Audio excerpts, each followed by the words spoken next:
விரைவாகவே உனக்கு ஒரு நல்ல செய்தியை நான் உனக்கு செவி வழியாக கொடுக்கப் போகிறேன். அதை கேட்டதும் எனக்காக ஒரே ஒரு தீபம் ஏற்று உன்னுடைய வீட்டில்.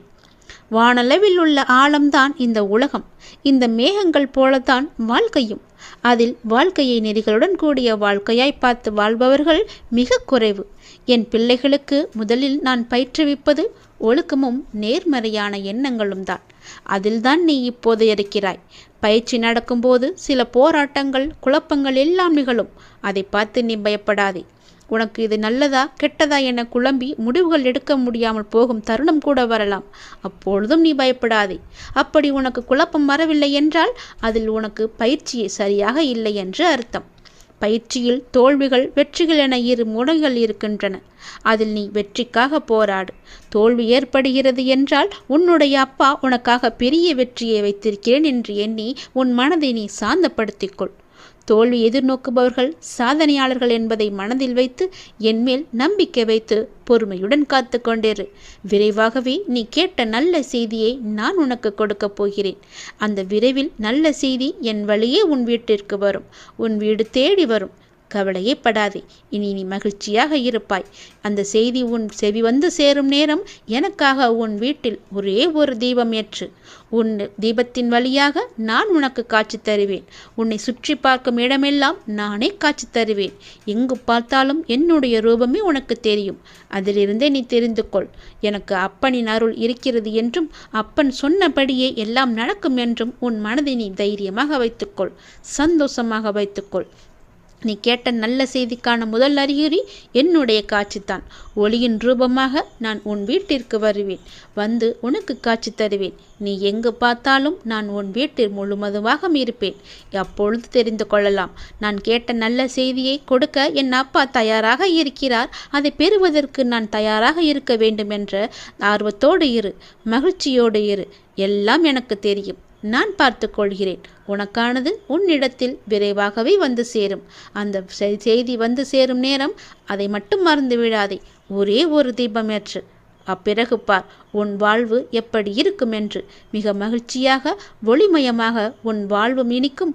உன் வீடும் ஜொலிக்கும். இனி எல்லாமே உனக்கு நல்லதே நடக்கும். சிவ சிவ சிவ என உணர்வினில் கலந்திட, சிவமுக தரிசனம் நினைவினில் நிறந்திட, சிவமெனும் அனுபவம் மனதில் மலர்ந்திடுமே. சிவ சிவ என்று சொல்லிக்கொண்டே இருங்கள். எல்லாம் சிவமயம்தான். நானே கதி என்று இருந்தால் உங்களுக்கு சகலவிதமான அதிர்ஷ்டமும் கிடைத்து கொண்டே இருக்கும். இன்றிலிருந்து 3 வாரங்களுக்குள் நீ நினைத்தது நிச்சயமாகவே நடக்கும். என்னுடைய பக்தர்களின் வீட்டில் ஒருபோதும் தேவை என்பதே இருக்காது. அவர்களின் விருப்பங்கள், தேவைகள் என அனைத்துமே ஒன்றின் பின் ஒன்றாக நிறைவேற்றப்பட்டு கொண்டே இருக்கும். என்னுடைய ஆசையால் சிவ சிவ சிவ என்று சொல்லிக்கொண்டே இருங்கள். சிவன் இருக்க பயம் ஏன் என்று சொல்லிக்கொண்டே இருங்கள். ஓம் நமச்சிவாய என்ற மந்திரத்தை சொல்லிக்கொண்டே இருங்கள்.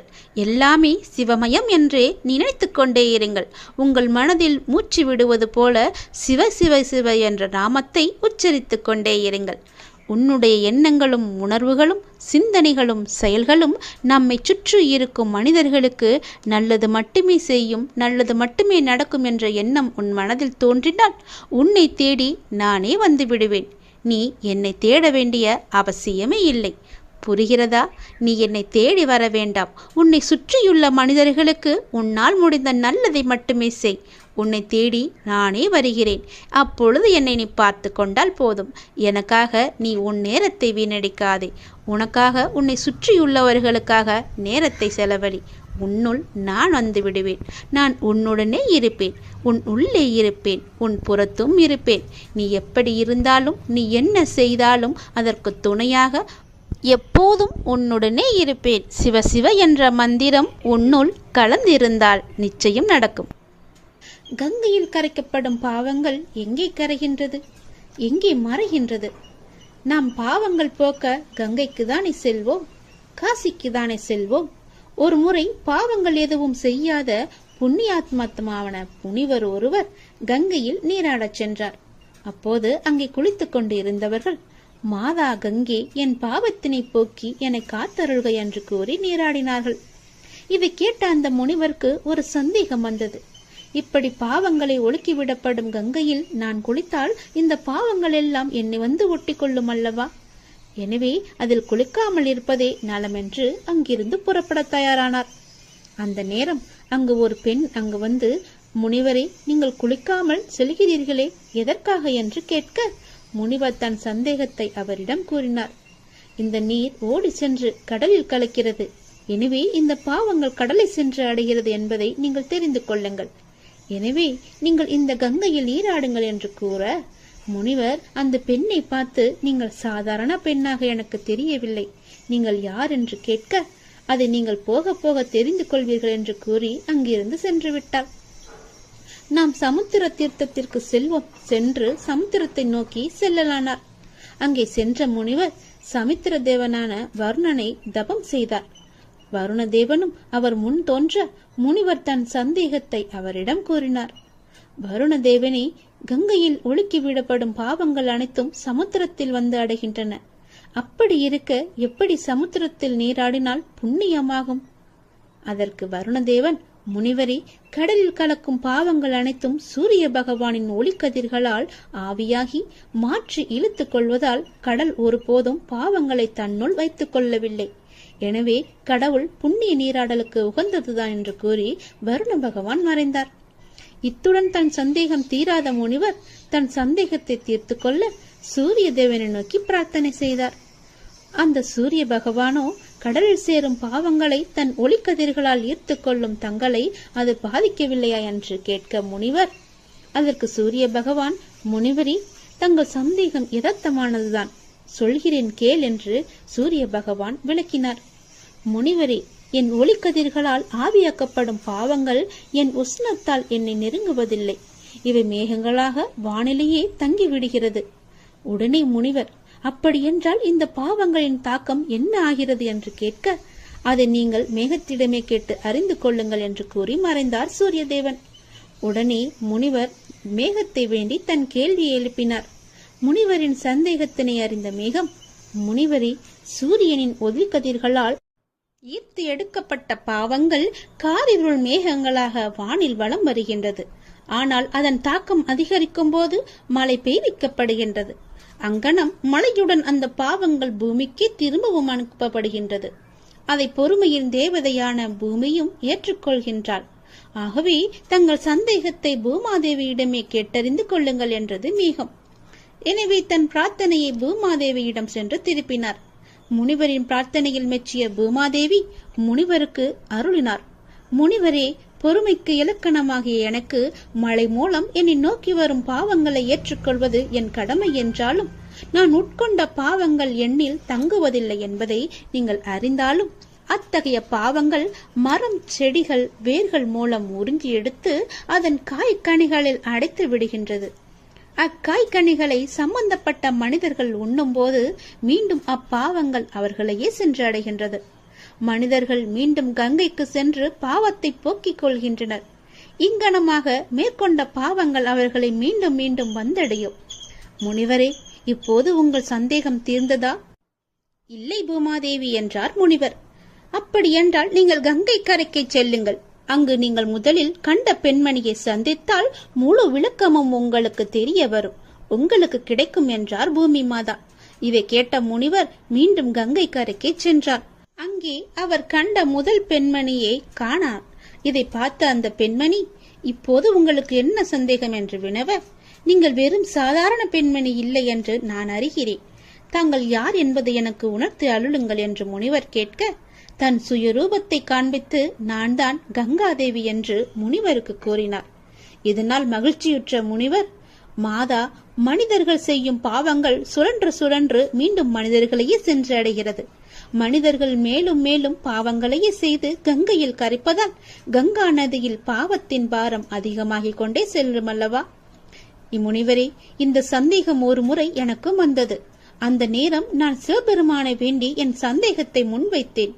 சிவபெருமானோ, தேவி, கங்கையில் பாவம் செய்தவர்கள் மட்டுமே நீராடுவதில்லை, பூமியில் புண்ணியாத்மகளும் நிறையவே உண்டு என்பதை அறிந்து கொள். அங்கனம் புண்ணியம் செய்தவர்கள் கங்கையில் நீராடும் போது கங்கையில் ஒழுகி வரும் பாவங்களின் ஒரு பாகம் அந்த புண்ணியாத்மாவின் புண்ணியத்திற்கேற்ப எரிந்து நாசமாகிறது. முனிவரே, இப்போது உங்கள் சந்தேகம் தீர்ந்ததா என்று கங்காதேவி கேட்க, ஆம் என்றார் முனிவர். அதனால்தான் தங்களை நீராடுமாறு நான் கேட்டுக்கொண்டேன் என்று தேவி கூற, நிச்சயமாக செய்கிறேன் என்று கூறி முனிவர் நீராடச் சென்றார். நாம் செய்த பாவங்கள் எங்கே இருக்கிறது, நாம் செய்த புண்ணியங்கள் எங்கே இருக்கிறது என்று எங்கே போனால் அதை கழிக்கலாம் என்றும் தெரிந்திருப்பீர்கள் அல்லவா? ஓம் நமச்சிவாய என்ற மந்திரத்தை சொல்லிக்கொண்டே வாருங்கள். உங்கள் வாழ்வில் பல அற்புதங்களும் அதிசயங்களும் நடந்து கொண்டே இருக்கும். இது சிவனின் வாக்கு, எல்லாம் அல்ல இறைவன் வாக்கு. நீ ஒன்றும் கொடுக்கவில்லை என்று ஒருபோதும் எண்ணாதே. நீ கொடுப்பது உனக்கு தெரியவில்லை என்பதால் நீ ஒன்றும் கொடுக்கவில்லை என்று எண்ணி உனக்குள்ளே நீ தூக்கம் படாதே. நின் சுவாசம் வழியே தாவர உயிர்களுக்கு சுவாசம் அளிக்கின்றாய். நின் நினைப்பு வழியே உன் ஆன்ம பலத்தை நினைக்கும் உயிருக்கு நீ கொடுக்கின்றாய். நின் இருப்பு வழியே உன் உடல் சூட்டை பூமிக்கு கொடுத்து கொண்டு இருக்கின்றாய். நின் வாழ்க்கை வழியே யார் எப்படி வாழலாம், எப்படி வாழக்கூடாது போன்றவற்றை சொல்லாதே, சொல்லவே கூடாது. கூட செய்து காட்டி வாழ்ந்து கொண்டும் இருக்கின்றாய். நின் வருமானத்தின் வழியே நீ வாழ்கிறாயோ இல்லையோ, பிறர் வாழ நேர்முகமாகவும் மறைமுகமாகவும் நீ சம்பாதித்து கொடுத்து கொண்டுதான் இருக்கின்றாய். நின் வேலை, செயல், இயக்கம் போன்றவை வழியை இந்த பூமியின் சுழற்சி முதல் இந்த பிரபஞ்சத்தின் சுழற்சி வரை உன்னை அறியாதே கூட உன் பங்களிப்பை கொடுத்து கொண்டுதான் இருக்கின்றாய். நீ என்னுடையது என்று பாதுகாப்பதை எல்லாம் யாருக்கோ தூக்கி கொடுக்க பத்திரமாக பாதுகாத்து கொண்டிருக்கின்றாய். இறுதியாக உன்னையே கொடுத்து உனக்கு அடுத்த ஜெனிக்கும் உயிருக்கு இடமும் கொடுக்கின்றாய். இனி நான் ஒன்றும் கொடுக்கவில்லை என்று எண்ணாதே. அந்த மனம் உனக்கு வேண்டாம். அந்த நான் தான் நீ கொடுப்பதையே உனக்கு மறைத்து கொண்டிருக்கின்றது. இந்த பிரபஞ்சத்தில் உள்ள அனைத்து உயிர்களும் தன்னை அறியாதே அதன் செயல் போல எதையாவது எப்போதும் கொடுத்து கொண்டுதான் இருக்கின்றது. தன்னையே உனக்கும் கொடுத்தவன் உன் வழியும் கொடுத்து கொண்டுதான் இருக்கின்றான். கொடுக்காதவன் என்று யாருமே இல்லை. கொடுத்து கொண்டே இருப்பவனின் பெருங்கருணையின் வெளிப்பாடு நீயே என்று சிவனிடம் ஒப்படைத்து விடுங்கள். பெற வேண்டிய வரம் என்பது அவரிடமிருந்து ஒன்றே ஒன்றுதான். என்ன வரம் தெரியுமா? பெற்றது எல்லாமே வார்த்தை கடந்து வேறேதும் இல்லை என்ற தெளிவுதான் அவ்வரம். அதுதான் மெய். அந்த தெளிவு சித்தித்து விட்டால் வாழ்வே ஆனந்தம் என்ற மெய் புரிந்துவிடும். ஆன்ம விடுதலையும் கிடைக்கும். மற்ற வரன்கள் யாவும் எதிலாவது சிக்க வைத்து கொண்டே இருக்கும் என்பது மெய்யே. திருச்சிற்றம்பலத்தினிடம் நீங்கள் நடராஜ சிவனின் பெருமையை போற்றி அவருடைய பாதங்கள் நீங்கள் தஞ்சமடைந்து விடுங்கள். சிவனை போற்றி எல்லாட்டவர்க்கும் இறைவா போற்றி, போற்றி போற்றி என்று சிவனை போற்றிக் கொண்டே இருங்கள். எல்லா உயிருக்கும் தோற்றமாம் பொற்பாதம் என்று திருவெம்பாவையில் உயிர்கள் உலகில் இடம்பெறுவதற்கு பரம்பொருளான சிவபெருமானே முதலில் அறிபுரிந்ததான் என்று மாணிக்க வாசகரே குறிப்பிட்டிருக்கிறார். ஆதி முதலாகிய பரம்பொருளின் துணை கொண்டே உலகம் தோன்றிற்று என்பதனை ஆதி பகவன் முதற்றே உலகு என்பார் ஐயன் திருவள்ளுவர். எல்லா உலகங்களிலும் உள்ள உயிர்களும் அருமையான சிவ பரம்பொருளை போற்றுவதற்கு உரியன என்பதனை உலகெல்லாம் உணர்ந்து ஓதற்கு அரியவன் என்று பெரிய புராணத்தில் தெய்வ சேக்கிழார் குறிப்பிட்டிருக்கின்றார். அத்தகைய பரம்பொருள் யார் என்பதற்கு அடையாளமும் கூறியிருக்கிறார். பரம்பொருளான சிவமே அறிவு வெளியாகிய சிதம்பரத்தில் ஆடல் வல்லவனாக, நிலவு மற்றும் கங்கையை தலையில் அணிகலனாக கொண்டவனாக, அளவு இல்லாத ஒளி பொருந்தியவனாக பொதுவில் நடம் புரிகின்றான் என்பது குறிப்பிடத்தக்கது. சிவாய நமக, சிவசிவாய நமக. திருச்சிற்றம்பலம். சிவனே போற்றி, எந்நாட்டவர்க்கும் இறைவா போற்றி, அண்ணாமலையானை போற்றி என்று அவருடைய பாதங்கள் தஞ்சமடைந்து. தவமே சிவம், சிவமே தவம்.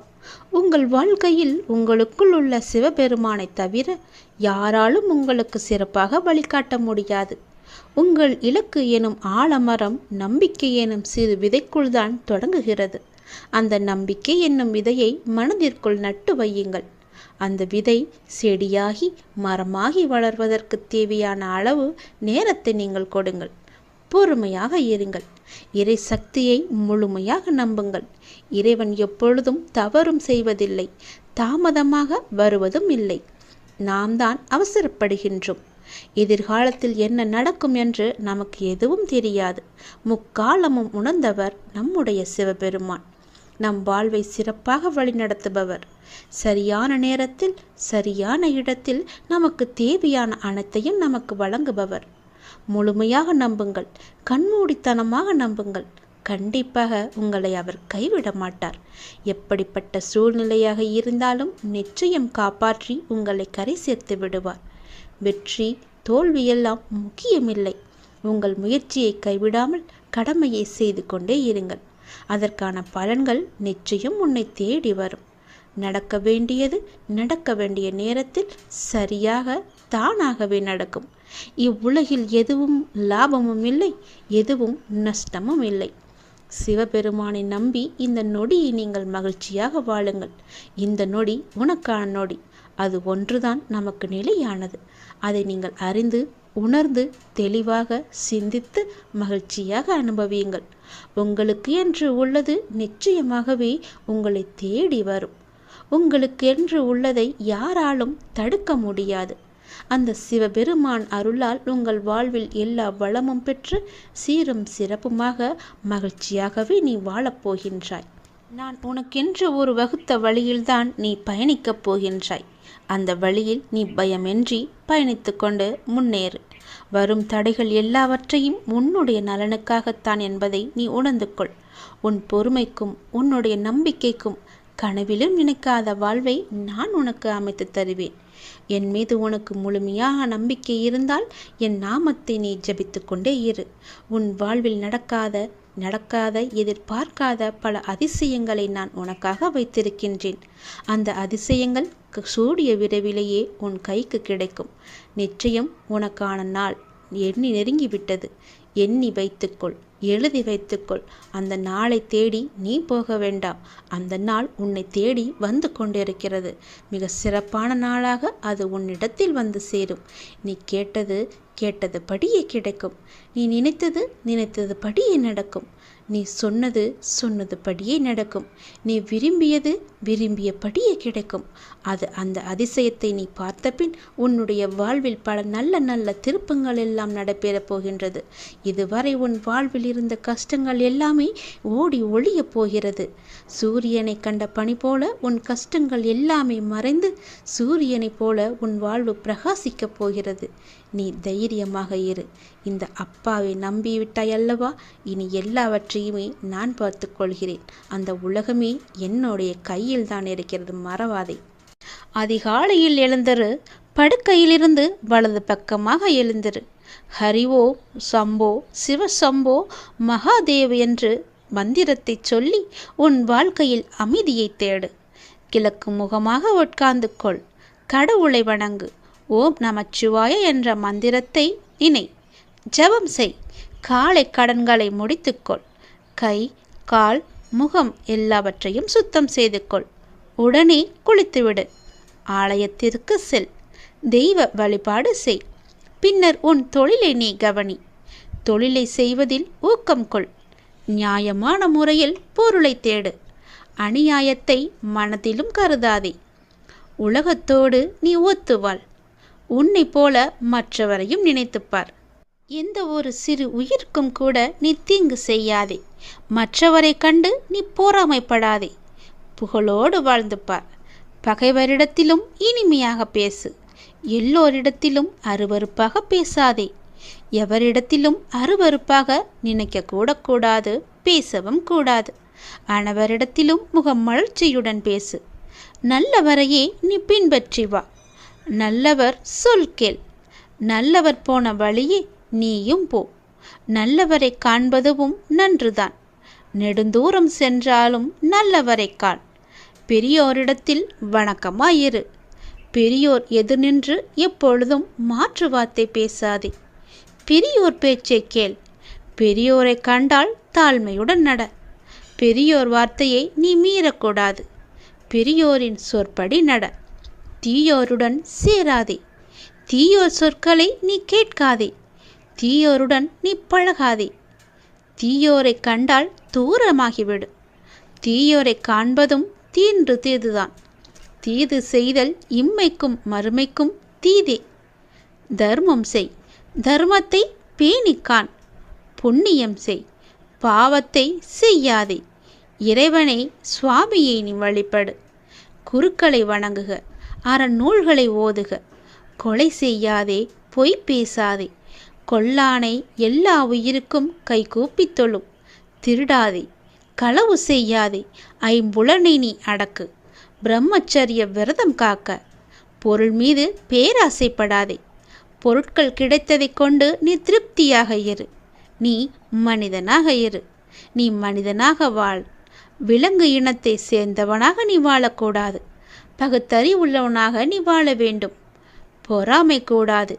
கோபத்தை நீ அடக்க வேண்டும். கர்வம் கொள்ளக்கூடாது. வஞ்சனை செய்யக்கூடாது. கபடம் செய்யக்கூடாது.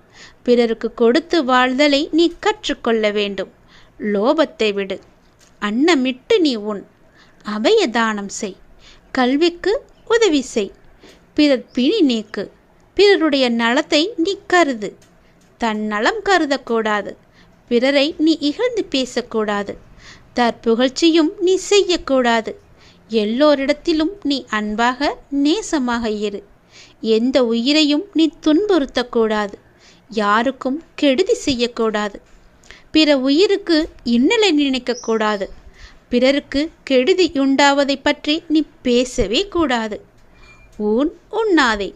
ஊன் உண்பது மனித இயல்பு கிடையாது.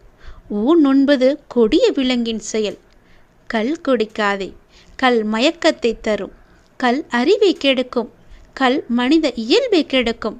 கல்லை கனவிலும் கருதாதே. களவையும் கனவில் நினைக்காதே.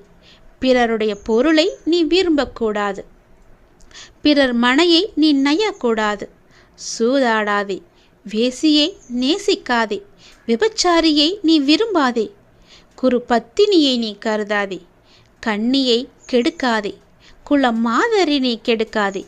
மாதாவை தெய்வமாக நினை. செய் நன்றி நீ மறக்கக்கூடாது. பித்ரு துரோகம் நினைக்கக்கூடாது. தாயாதி துரோகம் நினைக்காதே. அன்னினவரை நீ காப்பாற்று. உன்னை தேடி வருபவரை உதவி செய். பிராணிகளை நீ வதைக்காதே. காலம் தவறி தீனி உண்ணாதே. பொய் பிரச்சாரம் செய்யாதே. பிறருக்கு துன்பம் ஏற்படும் செயல்களையோ செய்யாதே.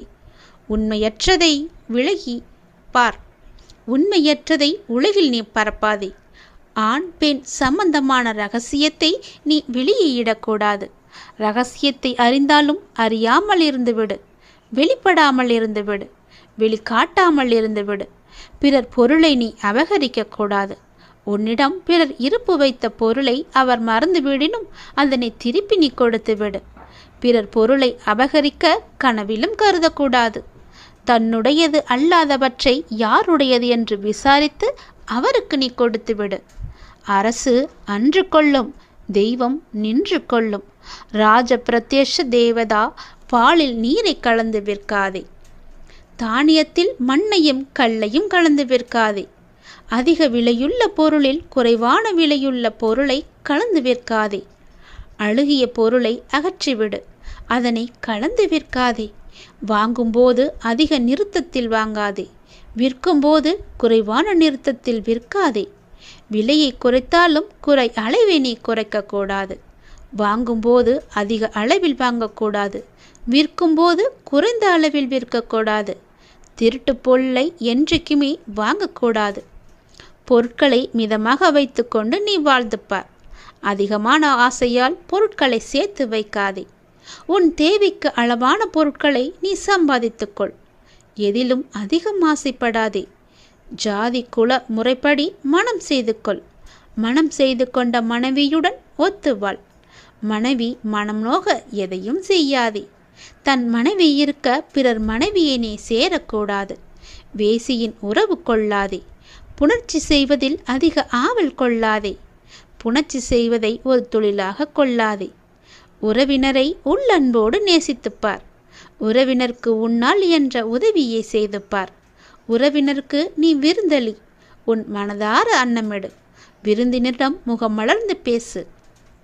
உபசரித்து உள்ளங்களிழித்து உப்பில்லா கவலிப்பட்டாலும் உண்பது அமிர்தமேயாகும். முகங்கடிந்து முப்பழமோடு பால் கொடுப்பினும் கடும் பசியாகும். வீட்டிற்கு வந்தவரை வாவென்று அழைக்காமல் இருக்கக்கூடாது. பிறருக்கு கொடுப்பதில் உன்னிடம் உள்ளதை நல்ல எண்ணத்துடன் மறைக்காதே. பிறர் கொடுப்பதைக் கண்டு நீ பொறாமையும் படாதே. உலகில் நல்லவனாக வாழ், கெட்டவனென்று பேர் எடுக்கக்கூடாது. உலகுக்கு உதவியாளனாக வாழ்ந்து பார். உலகத்தார் விரும்பாத செயலையெல்லாம் நீ செய்யாதே. ஊராருடனும் உற்றாருடனும் சேர்ந்து வாழ். உன்னுடைய வாழ்நாட்களை நல்லபடியாகவே கழித்துவிடு. வாலிபத்தில் எவ்விதமாயினும் வாழ்ந்து விடலாம், முதுமையில் வாழ முடியாது. முதுமையில் உறவினருடன் ஒத்து வாழ வேண்டும். பெண்கள் தனித்து வாழக்கூடாது. பெண்கள் இளமையில் தந்தை தாயின் அடக்கத்தில் இருக்க வேண்டும். பெண்கள் வாலிபத்தில் கணவனுடன் கூடி வாழ வேண்டும். பெண்கள் முதுமையில் மக்களுடன் கூடி வாழ வேண்டும். மக்கள் இளமையில் நன்முறையில் இருக்க வேண்டும். மக்கள் மறுமையில் சுகத்துடன் வாழ முயல வேண்டும். இவற்றையெல்லாம் நீங்கள் தொடர்ந்து உங்கள் மனதில் ஏற்றிக்கொண்டு நீங்கள் வாழ்ந்து வந்தால் எல்லாம் வல்ல இறைவனின் அருளும் ஆசியும் உங்களுக்கு நீக்கமற நிறைந்திருக்கும். இத்தனை நொடிகள் இந்த வாசகத்தை நீங்கள் கேட்டதற்கு கோடான கோடி நன்றிகளை நான் உங்களுக்கு தெரிவித்துக் கொள்கிறேன். கோடான கோடி நன்றி. எல்லாம் வல்ல இறைவன் ஈசனின் அருள் உங்களுக்கு முழுமையாக எப்பொழுதுமே இருக்கும்.